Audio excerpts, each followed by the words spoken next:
The deep space sensors screamed warnings across every military base on Earth.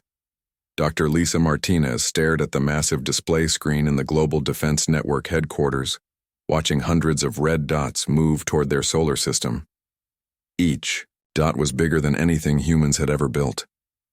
"How long until they reach us?" asked Captain Jake Thompson, commander of Earth's small space fleet. His voice was steady, but Lisa could see the worry in his eyes. 6 hours, Lisa said. "Maybe less." Jake nodded and activated his communication device. "All ships, this is Captain Thompson. Prepare for battle stations. This is not a drill." Lisa had studied alien contact protocols her entire career. She had written papers about first contact situations, but nothing had prepared her for this moment. The alien fleet was huge. Over 300 ships, each one the size of a city. Their technology was clearly far beyond anything Earth possessed. Admiral Korthak stood on the bridge of his flagship, watching the small blue planet grow larger on his screens. He had conquered 47 worlds for the Cathari Dominion. This would be number 48. The planet looked peaceful, with white clouds swirling over blue oceans. Its people probably had no idea what was coming.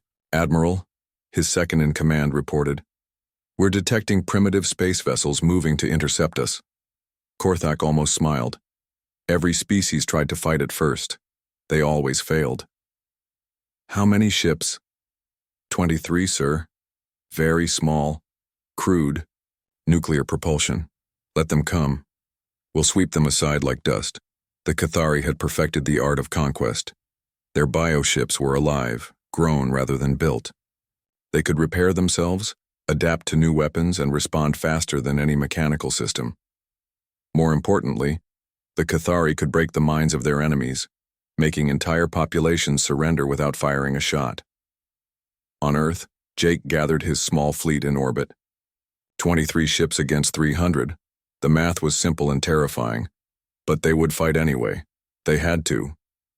"Sir," his communications officer said, "we're getting readings from the surface. Something strange is happening." Jake looked at his scanner. Energy signatures were appearing all over Earth, in mountains, deep forests, even under the ocean. The readings didn't match any known technology. Lisa saw the same readings in her command center. "What are those?" she asked her team. "Unknown, ma'am. The energy patterns are unlike anything in our database. In the mountains of Colorado, something ancient stirred. Deep beneath Mount Rushmore, in caves that had been sealed for thousands of years, golden eyes opened. Massive forms shifted in the darkness, scales scraping against stone. Similar awakenings happened across the globe. In the Himalayas, beneath the Amazon rainforest, in the deepest parts of the Pacific Ocean, creatures that had slept for millennia began to move. The Cathari fleet entered Earth's outer atmosphere, their bioships pulsing with organic light. "Admiral," Korthak prepared to broadcast the standard surrender demand. Every species received the same message: submit or be destroyed. But before he could speak, his sensors detected movement from the planet's surface. Large objects were rising into the atmosphere at impossible speeds. His tactical officer's face went pale. "Admiral, you need to see this." The main screen showed creatures that defied belief. They were enormous, easily the size of the smaller Cathari ships. They had 4 legs, massive wings, and long serpentine necks. Scales covered their bodies, shimmering with colors that seemed to shift and change. But most striking were their eyes, ancient, intelligent, and filled with power. "What are those things?" Korthak demanded. "Unknown, sir. Our bioscanners can't get a clear reading. It's like they exist partially outside normal space." More dragons emerged from hiding places around the world. They moved with purpose, taking defensive positions around Earth's major population centers. Their wings beat slowly, effortlessly keeping them aloft despite their massive size. Jake watched, in amazement, as the creatures positioned themselves between his fleet and the alien invaders. One of the dragons, larger than the others with scales like polished gold, moved close to his ship. Jake's communication system crackled to life. "Human vessel, this is Aurelius. Do not be afraid. We have waited long for this day. The voice was ancient and deep, carrying wisdom that seemed older than mountains. Jake found his voice. What are you? We are the guardians of this world, and you, brave humans, are under our protection. Admiral Korthak tried to process what he was seeing. In all his campaigns, he had never encountered anything like these creatures. His bioships were sending confused signals, their living systems reacting with something approaching fear. All ships prepare to engage, he ordered. Destroy those creatures first, then deal with the human vessels. The Cathari ships opened fire, sending streams of bioplasma toward the dragons. The ancient creatures didn't dodge or take cover. Instead, they simply absorbed the energy blasts into their scales, which glowed brighter with each hit. One dragon, its scales a deep emerald, green, turned toward the Cathari fleet. It opened its mouth and instead of fire, pure white energy poured out. The beam struck a Cathari frigate, and the bioship simply ceased to exist. Not destroyed, not vaporized. It was as if it had never been there at all. Impossible, Korthak whispered. More dragons began to respond to the attack. Their breath weapons varied. Some breathed energy like the first, others released clouds that made Cathari ships malfunction, and still others seemed to breathe pure force that sent bioships tumbling through space. Lisa watched the battle from Earth's surface, hardly believing what she was seeing. The creatures that humanity had called myths and legends were real, and they were fighting to protect Earth. But why? The golden dragon, Aurelius, spoke again to Jake's fleet. Humans, you have courage to stand against such odds. But this battle is ours to fight. Your ships are needed elsewhere. Where? Jake asked, protecting the people below. More enemies will come, and when they do, we will need you to guard what matters most.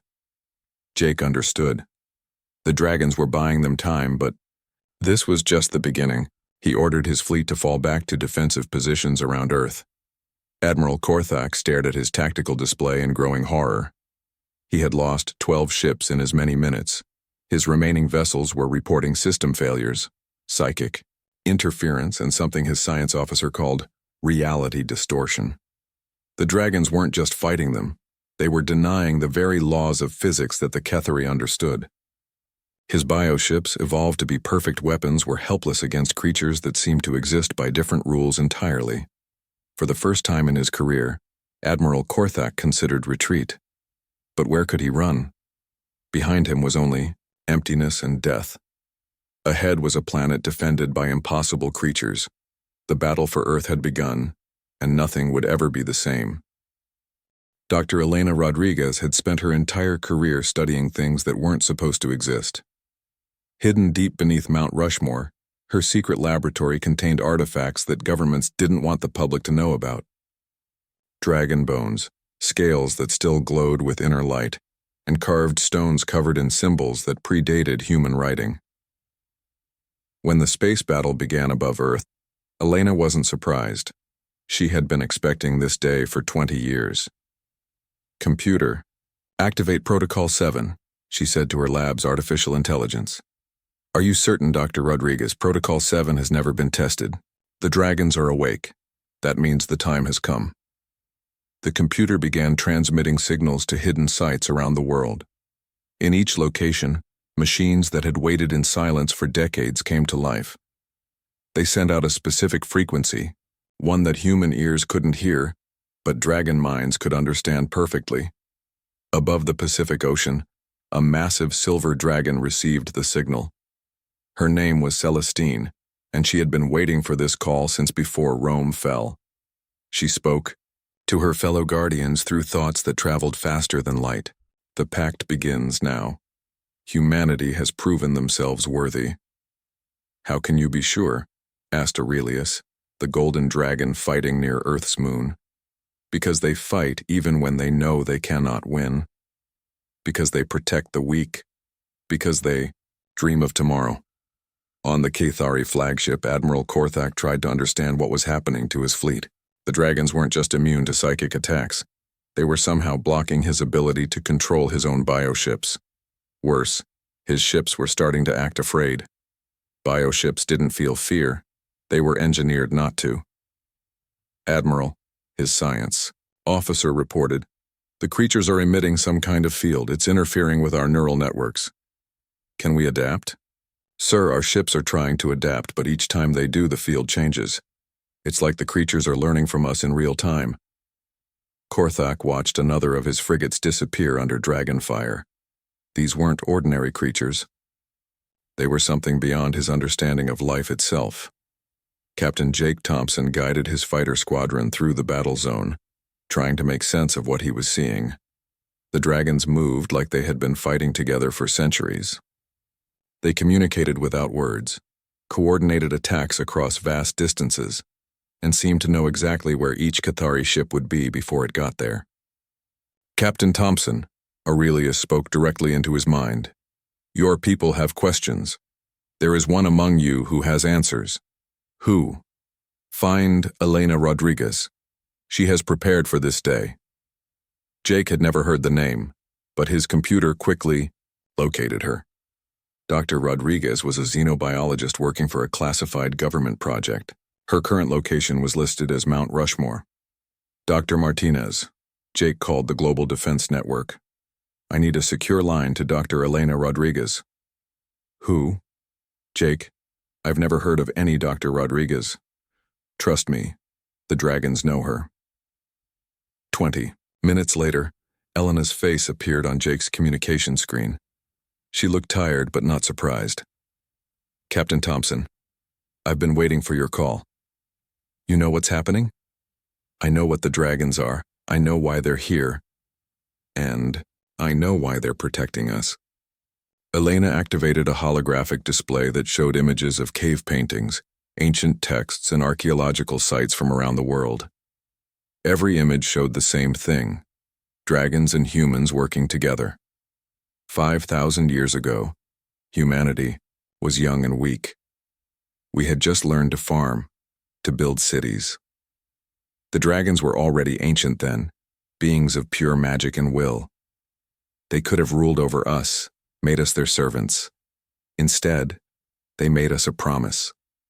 The hologram showed more images, dragons teaching humans to write, to work metal, to understand the stars.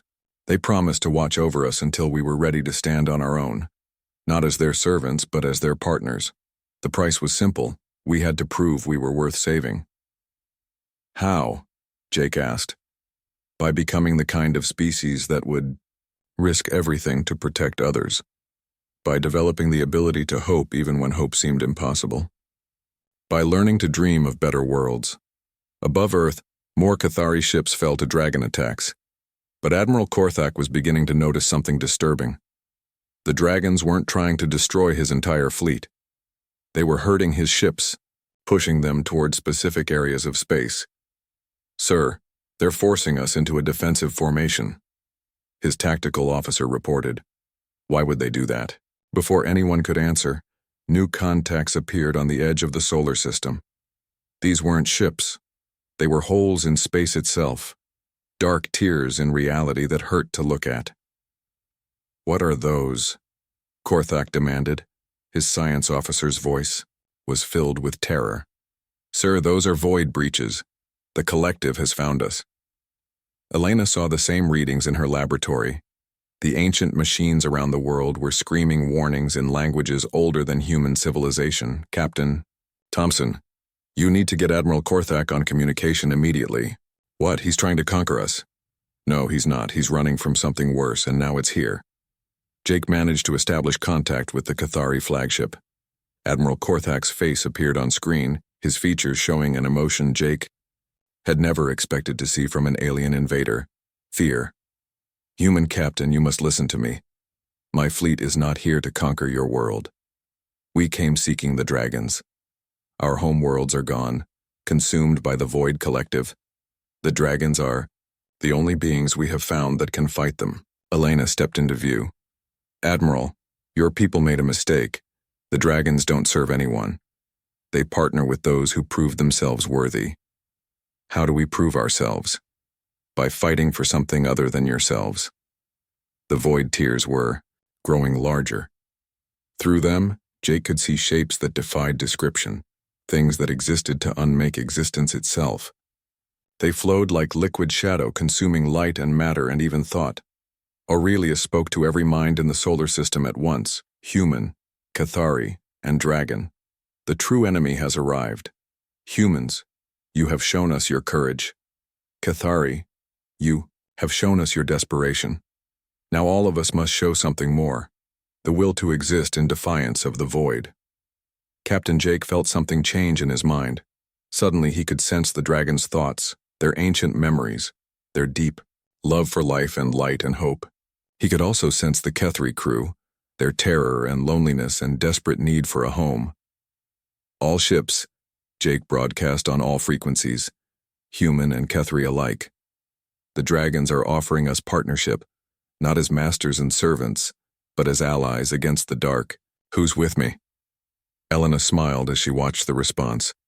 Human fighters moved to protect damaged Cathari bioships. Cathari vessels shared their superior technology with human forces.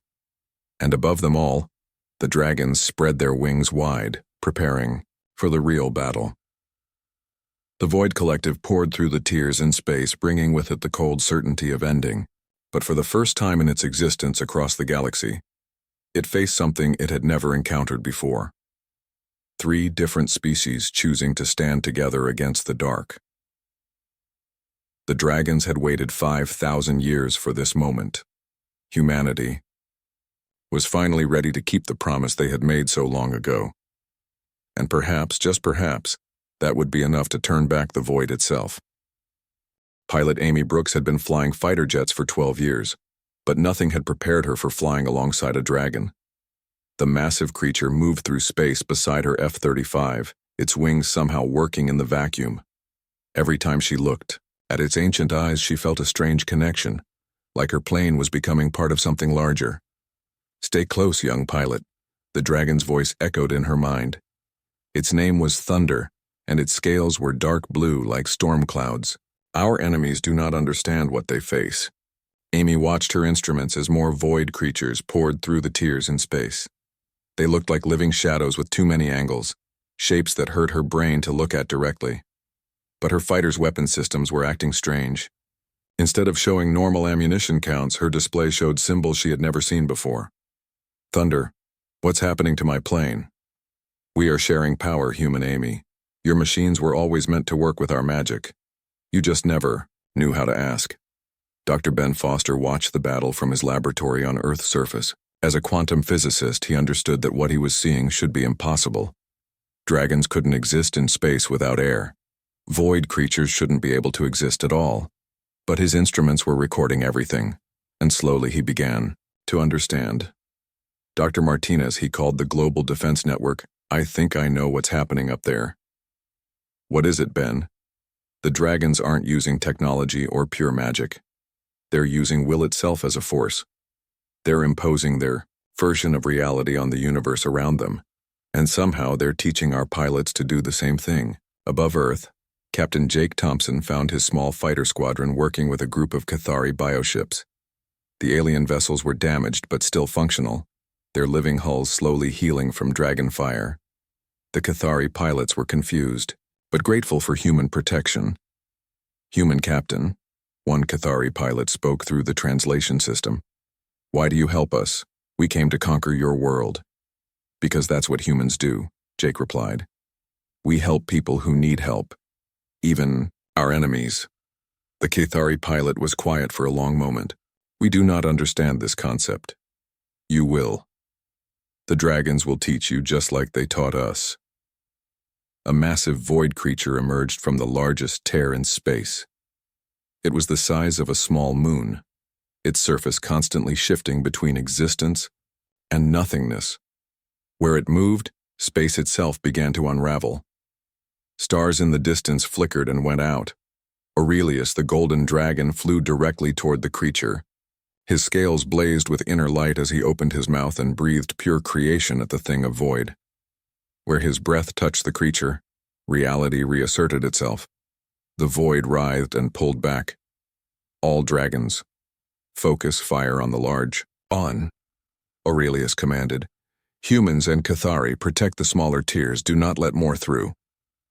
Amy found herself flying in formation with 3 other human pilots and 2 Cathari bioships. They moved toward a smaller void tear where creatures the size of fighters were emerging. Her weapon systems had completely changed now, showing energy levels instead of ammunition. Thunder, I don't know how to use these weapons. Think of what you want to happen, young pilot. Your machine will make it real.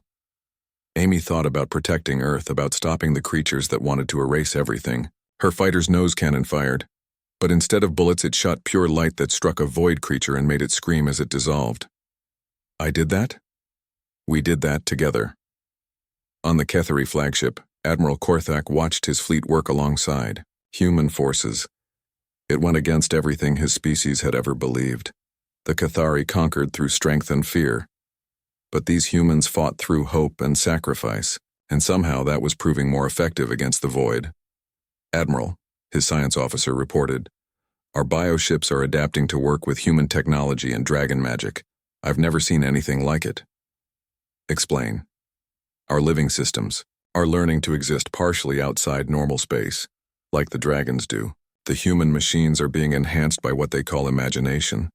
When all 3 forces combine, we create weapons the void cannot predict or counter. Korthak nodded slowly. Perhaps his people had been conquering the wrong way all along. Elena Rodriguez stood in her laboratory, watching readouts from around the world. The dragons had awakened ancient machines in dozens of hidden sites. These devices were amplifying human thought and dragon will, creating a network that spanned the entire planet. Computer, show me the global mind link status. Network at 60% capacity and growing. Humans are naturally connecting to the dragon consciousness. Estimated time to full integration, 2 hours. Elena smiled. Humanity was passing the final test. They weren't just accepting help from the dragons. They were becoming true partners. Commander Kate Sullivan led ground forces in protecting one of the amplifier sites in Colorado.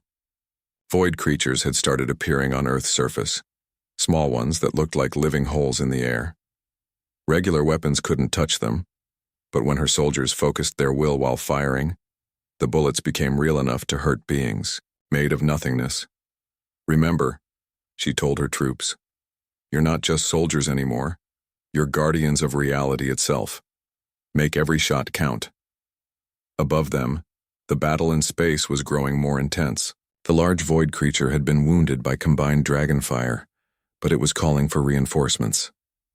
More tiers were opening, bigger ones that let through creatures the size of battleships. Amy found herself flying deeper into the battle than any human pilot had ever gone. Her fighter moved through patterns that defied physics, guided by Thunder's ancient combat instincts. Together, they destroyed void creatures that could have eaten entire planets. Thunder, how long have you been fighting these things? Since the first star went dark, young Amy. But never with allies like you. Never with beings who choose to fight for others rather than themselves. Jake watched his pilots perform impossible maneuvers, their human creativity combining with dragon magic to create new forms of combat. One pilot, Lisa Chen, managed to fly her fighter through a void creature and out the other side, somehow surviving contact with pure nothingness. How did you do that? Jake asked her. I believed I could, Lisa replied. And Thunder's sister Starfire helped me believe harder. The Cathari were learning too. Their bioships, evolved for conquest, were discovering new purposes.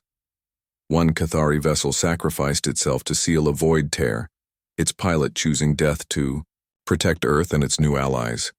Dr. Foster's instruments detected a massive change in local space. The combined will of humans, dragons, and now some Cathari was actually changing the fundamental laws of physics in the solar system. The void. Creatures were finding it harder to exist while ships and dragons were becoming more real, more solid, more able to fight. This is incredible, he told Dr. Martinez. They're creating a bubble of super reality around Earth. The void can't unmake what's too real to be destroyed. Aurelius heard the scientist's words and felt hope for the first time in millennia. The humans understood. They weren't just fighting the void. They were proving that existence itself was stronger than nothingness when beings chose to make it so. All forces, Aurelius broadcast to every mind in the battle. The enemy weakens. Press the attack. Show the universe that life, hope, and choice are stronger than the dark. The allied fleet surged forward, humans and Cathari and dragons fighting, as one force. They were no longer three separate species in an alliance of convenience. They were becoming something new, a form of life that the Void Collective had never faced before, something that chose to exist and had the power to make that choice real. Commander Kate Sullivan was leading her ground forces through the ruins of Denver when the Silver Dragon landed beside her convoy. The creature was enormous, easily the size of a building, but it moved with impossible grace. Its scales shimmered like liquid metal, and its eyes held the wisdom of ages. "Commander Sullivan," the dragon spoke directly into her mind. "I am Celestine. We must speak." Kate ordered her convoy to halt. Around them, the city showed signs of the battle above. Windows broken by sonic booms, cars abandoned as people fled to shelters. But there was something else. The very air seemed thicker, more real, as if existence itself was becoming stronger. "What do you need to tell me?" Kate asked. "The truth about this war. The Cathari did not come to conquer Earth. They came seeking salvation." Celestine shared her memories directly with Kate's mind. Images flowed like a movie. Beautiful worlds with crystal cities and flying ships, then darkness spreading across star systems. Entire planets simply ceasing to exist, not destroyed but erased as if they had never been. "The Void Collective has consumed half the galaxy," Celestine explained. "The Cathari are refugees, not conquerors. Their admiral, Korthak, lost his homeworld 3 years ago. His mate, his children, his entire civilization, all erased." Kate felt a wave of sympathy for the alien commander. Why didn't they just ask for help? Because asking for help requires admitting weakness. The Cathari built their empire on strength and fear. They never learned to show vulnerability. In space above, Admiral Korthak received reports that troubled him deeply. The Void creatures were not fighting at full strength. They were probing, testing the defenses around Earth. Worse, his long-range sensors detected massive movement in deep space. "Admiral," his science officer said quietly, "I'm reading Void signatures throughout the sector. Hundreds of them. This was just the advance force." Korthak felt his heart sink. "How long until the main fleet arrives?" 6 hours, maybe less. Dr. Elena Rodriguez felt the change through her connection to the Dragon Network. In her laboratory beneath Mount Rushmore, ancient machines were screaming warnings in frequencies that bypassed her ears and spoke directly to her soul. "Computer, analysis of incoming threats. Dr. Rodriguez, the approaching force is beyond current calculation capacity. Estimate, complete galactic sterilization event." Elena closed her eyes and reached out through the Dragon Network to Aurelius. "Can we stop what's coming? Alone? No. But we are not alone anymore. The question is whether your species and the Cathari can truly unite, not just in battle but in purpose." Captain Jake Thompson brought his fighter alongside the Cathari flagship. Through the communication link, he could see Admiral Korthak's bridge. The alien commander looked exhausted, his golden skin pale with stress. "Admiral," Jake said, "we need to talk, face to face." "Human captain, my people and yours are still technically at war." "No, we're not. We're all fighting the same enemy now. And if we're going to survive what's coming, we need to trust each other completely." An hour later, Jake stood on the Cathari flagship's bridge. The bioship felt alive around him, its walls warm and slightly yielding like skin. Admiral Korthak was taller than expected, with 4 arms and eyes that reflected light like a cat's. "Your ship is incredible," Jake said honestly. "It was grown, not built, created through genetic art that took my people centuries to perfect." Korthak's voice carried deep sadness. "All of that knowledge is gone now. The biogardens of Kethmore, the spawning pools of Yathara, all consumed by the Void." Jake felt a connection to this alien commander who had lost everything. "We'll help you rebuild after we stop this thing." If we can stop it. Captain Thompson, you should know the truth. My fleet is not a conquest force. We are the last survivors of the Kethari Dominion.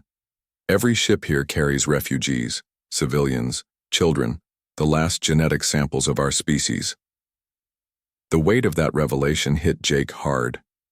The invasion fleet was actually an ark carrying the remnants of an entire civilization. On Earth's surface, Dr. Ben Foster was working frantically in his laboratory. The quantum readings were showing impossible things. Reality itself was being rewritten in the space around Earth. The combination of human thought, dragon magic, and Kethari biotechnology was creating something entirely new. Dr. Martinez, he called the Global Defense Network. I think I understand what the dragons are really doing. What is it, Ben? They're not just protecting Earth. They're turning it into a weapon. A weapon made of pure existence, so real that nothing can unmake it. Pilot Amy Brooks was flying patrol with Thunder when they encountered something that changed everything. A single void creature, smaller than the others, was floating motionless in space. It wasn't attacking or consuming anything. It was just watching. Thunder, what is that thing doing? Learning, young Amy. The collective sends scouts to study new forms of resistance. This one has been watching our alliance. Amy felt a chill. What happens when it reports back? They will send everything they have to destroy us before we can spread this resistance to other worlds. The scout creature suddenly vanished, folding itself through dimensions that hurt to think about. Amy knew their time was running short. Commander Kate Sullivan received new orders from the Global Defense Network.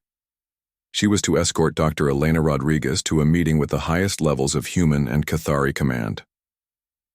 The meeting location was unusual, a dragon sanctuary in the Rocky Mountains that had been hidden for thousands of years. The sanctuary was a vast cave system lit by crystals that responded to dragon presence. Aurelius waited there, along with several other ancient dragons. Admiral Korthak had come with a small escort, his forearms clasped in what Kate recognized as a gesture of respect. "Welcome," Aurelius said to the assembled group. "You have seen the enemy. You know what approaches. Now you must understand what you are becoming." Elena stepped forward. "The dragons didn't just make a pact to protect humanity. They made us partners in something bigger, the defense of existence itself against the forces of unmaking. The Kethari can be part of this," Celestine added, her silver scales reflecting the crystal light. "But only if they choose connection over conquest, cooperation over control." Admiral Korthak looked at the dragons, then at the humans. "My people have ruled through strength for 1,000 years, it is all we know." "Then learn something new," Kate said simply. "Learn to ask for help, learn to offer it, learn to fight for others instead of just yourself." Jake nodded in agreement. "Admiral, your people have bioships that can heal themselves and adapt to new threats. Our people have creativity and the ability to hope against impossible odds. The dragons have magic that makes will into reality. Together we might actually have a chance."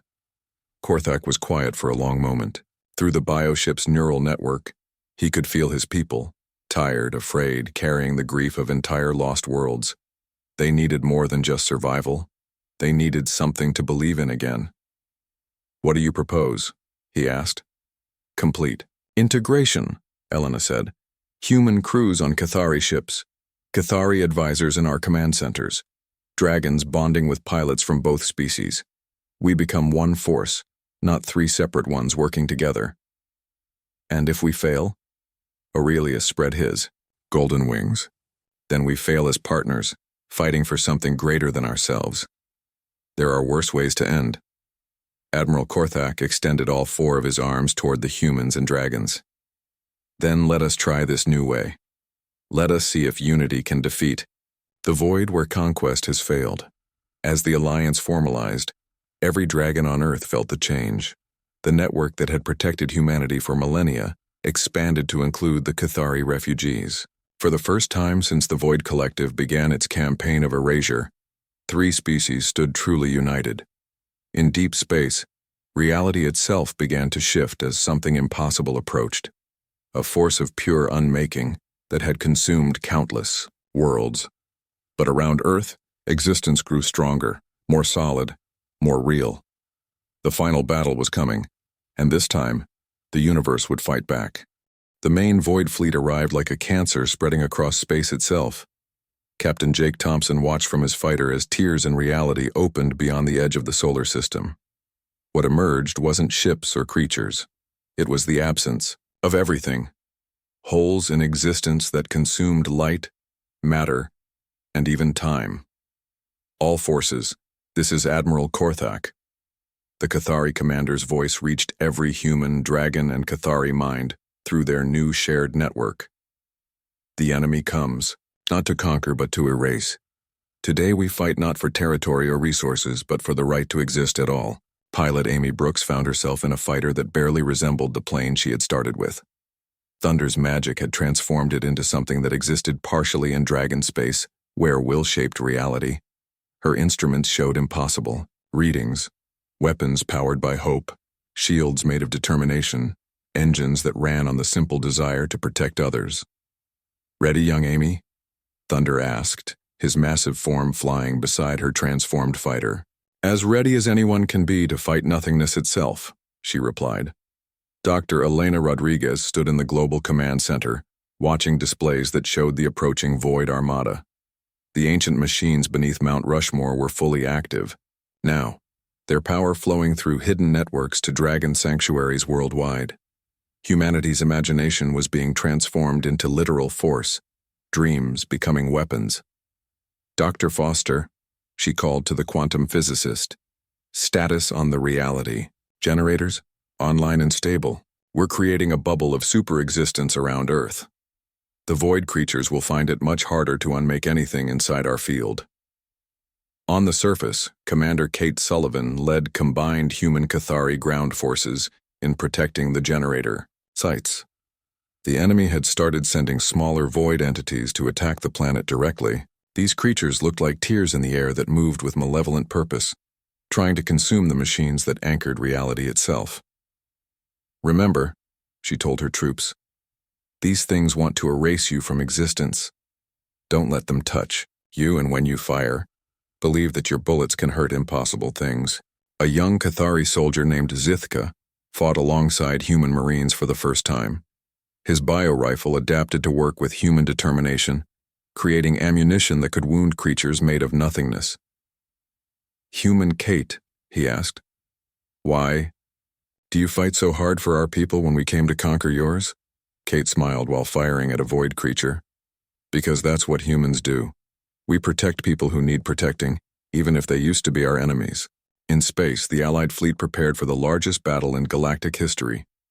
Human ships flew in formation with Cathari biovessels and ancient dragons. The sight should have been impossible.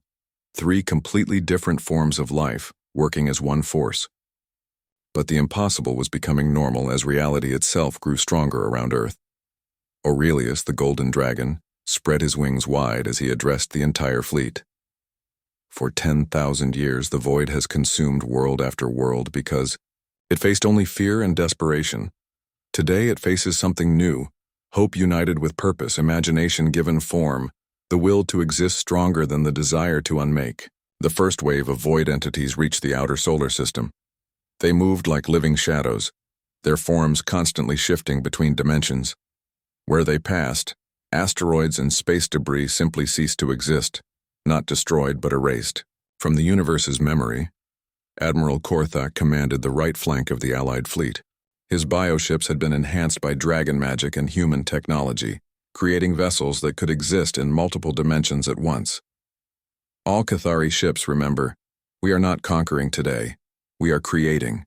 Every shot you fire is a declaration that life has value." Amy led her squadron into the heart of the enemy formation.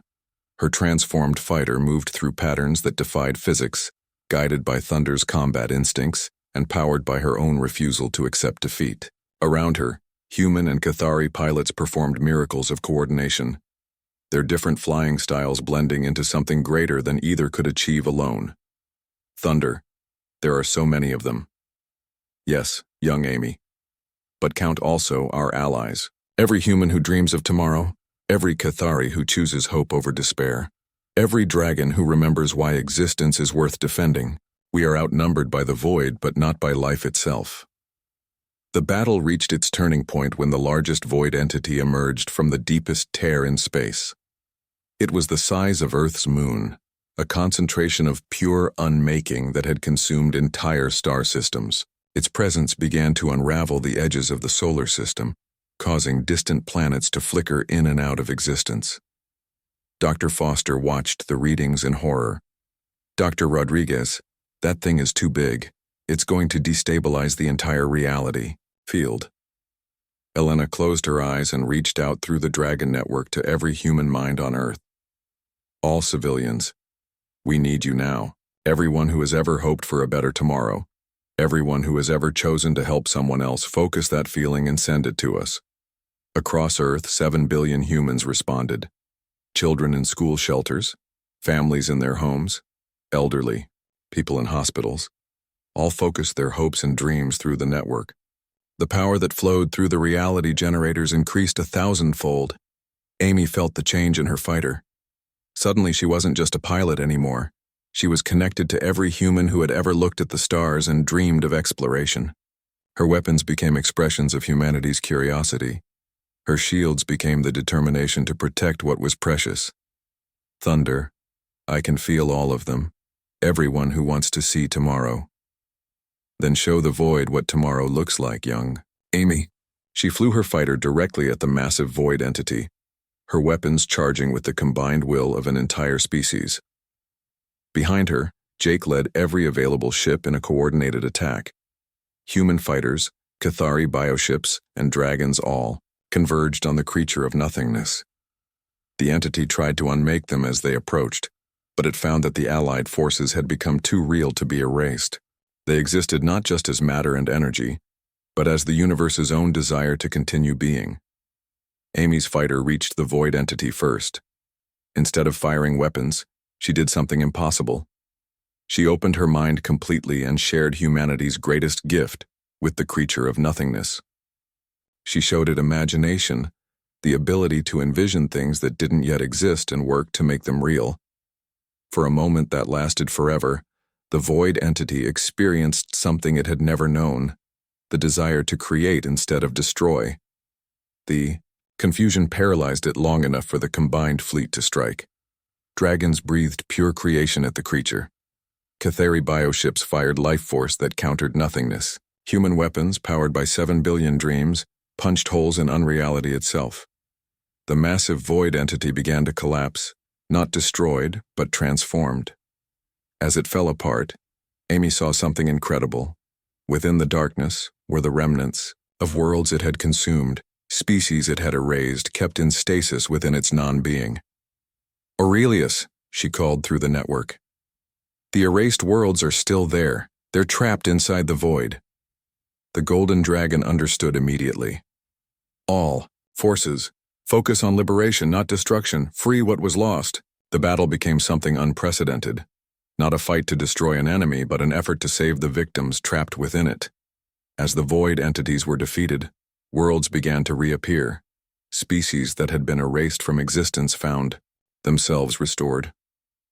Admiral Korthak watched in amazement as his homeworld of Kethmore shimmered back into reality. Impossible. The void consumed it 3 years ago. Nothing is impossible when enough beings choose to make it possible, Aurelius replied. The remaining void entities began to retreat, fleeing back through the tiers in space. But as they left, something extraordinary happened. Some of the smaller, void creatures stopped fleeing. They turned toward the Allied fleet and simply stayed. Dr. Elena Rodriguez felt them through the network, alien minds that had been part of the Void Collective, but were now experiencing choice for the first time. They had seen imagination and hope, and they wanted to learn what it meant to exist rather than simply unmake. They're surrendering, she whispered in amazement. Commander Kate Sullivan watched from Earth's surface as the battle ended, not with destruction, but with transformation. The void tiers were closing, but they left behind something new, a region of space where existence was stronger than it had ever been before, where life could flourish in ways previously impossible. Amy landed, her fighter on the flagship, her hands shaking as the magnitude of what they had accomplished hit her. Thunder landed beside her, his scales now glowing with colors that had no names. "We did it," she said. "We actually did it." "No, young Amy. We began it. This was just the first battle in a new kind of war, a war fought with creation instead of destruction, hope instead of fear." In the months that followed, Earth became the center of something unprecedented in galactic history. The Terra Dragon Alliance welcomed refugees from across the galaxy, not just survivors of the void, but species fleeing other conflicts, other forms of despair. Captain Jake Thompson, now Admiral Thompson, stood on the bridge of humanity's first joint human-dragon Cathari starship. They were departing.